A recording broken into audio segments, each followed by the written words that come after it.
is obscene and I know that you've seen. Heard on the streets, bringing back guillotine. Shit is obscene and I know that you've seen. Heard on the streets, bringing back guillotine. Bring it back. Word on my moms. You'll pay for angels on some. Yo, pay. Stir us to arms. White man humiliation. Don't humiliate. Murder black arts. White civil sect obsession. Basically asking for more clarity and transparency on what your recommendations are. That was like the first recommendation I've actually heard openly about anything was removing a pipe above something. That's the first one I've ever heard from y'all. I guess I'll let one of my colleagues start off on one portion that we think is a big issue that's creating some of the deaths and suicides. Natalie Smith, whose son Devin committed suicide at Columbia Correctional in September, which we have talked with you about before. Natalie had a question that had wanted, or set of questions that wanted to ask for this committee,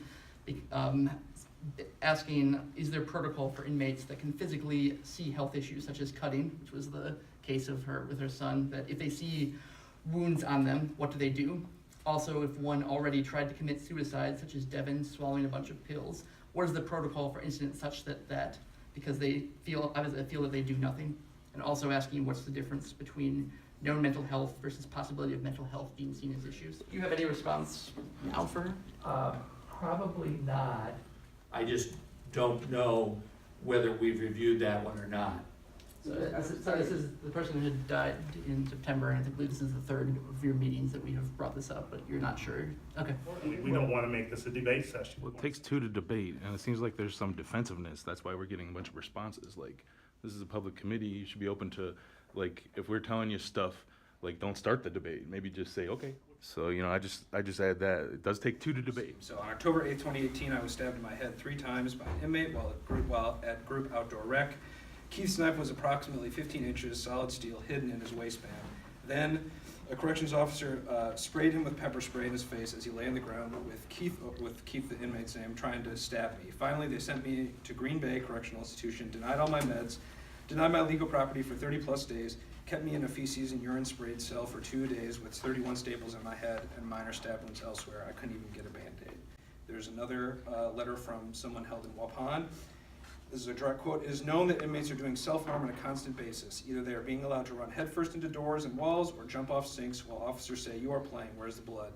Inmates have also been cutting and hanging themselves. While an inmate is hanging, officers will stand there pulling at their mace and state, "Get down from there before I spray you." And I just want to say in the report that through open records, I was able to receive the training materials for that all people who are given pepper spray are set to receive before they are given it. Those 2 incidents, if they are true, directly contradict the material that is given in the training that they are supposed to give them before they're given the pepper spray. So I understand it's not a debate, but I just wanted to share those 2 incidents, and you can read a little bit more about them.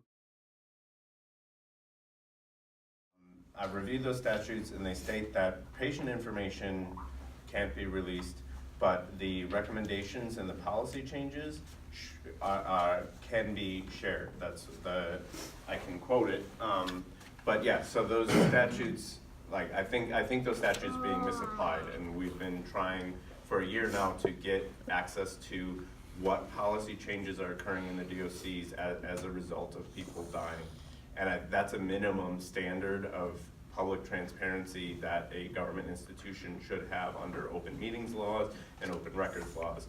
And we've been getting the runaround on that for a long time. State law allows wardens to place an institution on lockdown following a disturbance that prevents the normal functioning of the institution. If the disturbance results in an injury, the Secretary of Corrections may convene a disturbance review panel to investigate the disturbance, and if such a panel is convened, they are to produce a written report as a panel that is then submitted to the Secretary. This is by no means the only legal authority that prison administrators have to limit the mobility of incarcerated people, even if there is no disturbance. This is sometimes referred to as modified confinement, and while this issue is not discussed in this report, it should be recognized that a disturbance does not necessarily precede increased restrictions on incarcerated people's movement within the institution. In 2016, the committee reported that 66 people had died in Wisconsin prisons. Of these deaths, 36 were anticipated deaths, meaning the person had a medical diagnosis of illness and a life expectancy of less than 1 year. The remaining 30 were classified as unanticipated. meaning there was no medical diagnosis. 12 of those unanticipated deaths were suicides, with the remaining 18 being reported but not described in further detail. Their 2017 report listed 43 deaths in custody, 31 of which were anticipated. Of the 12 unanticipated deaths, 6 were suicides, with the remaining 6 being reported but not described. The meetings of this committee are public meetings, but much of their work is done in closed sessions, so it is difficult to know what, if anything, came out of these discussions or what they have recommended in order to reduce deaths in the DOC. Of course, these statistics can lead one away from discussing these deaths in human terms, since we do not yet have the 2018 report. Here are some first-hand accounts of deaths reported by incarcerated people during 2018. From Columbia Correctional Institution, we had another suicide in our SAG unit DS2. The inmate that killed himself was Devin Catsby. He was dead on arrival on 9/1/2018 at 4 a.m. at the hospital. He was a young man, only 22 years old. It was his first time in SAG. He was doing 180 days in SAG. He was asking for help, but nobody would listen.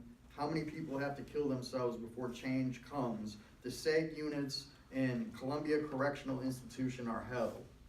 Another incarcerated person at Columbia reports that non-lethal incidents of self-harm are not only very common, but frequently ignored by the DOC staff, and I'm just gonna reiterate what was brought up before.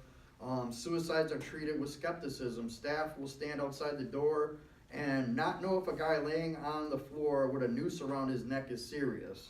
They say they perform CPR and try to help, but it is their practice to wait for a response team to arrive, then go into the cell. Only after restraining him will they check if he is medically sound.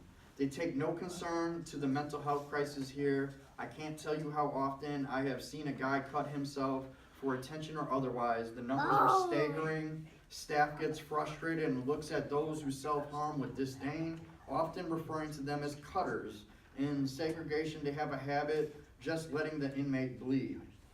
That these two reports are for Columbia is notable in part because Milwaukee IWOC has been engaged in a public pressure campaign against the administration at Columbia for almost a year in response to repeated and consistent complaints from those held there.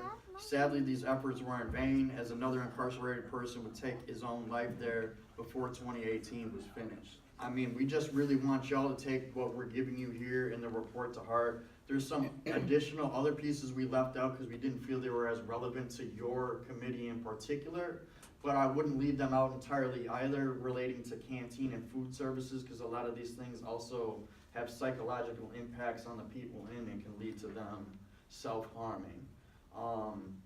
We really would like you to also maybe make a recommendation, even though we don't see what you're doing, to have more of the transparency that we're asking for.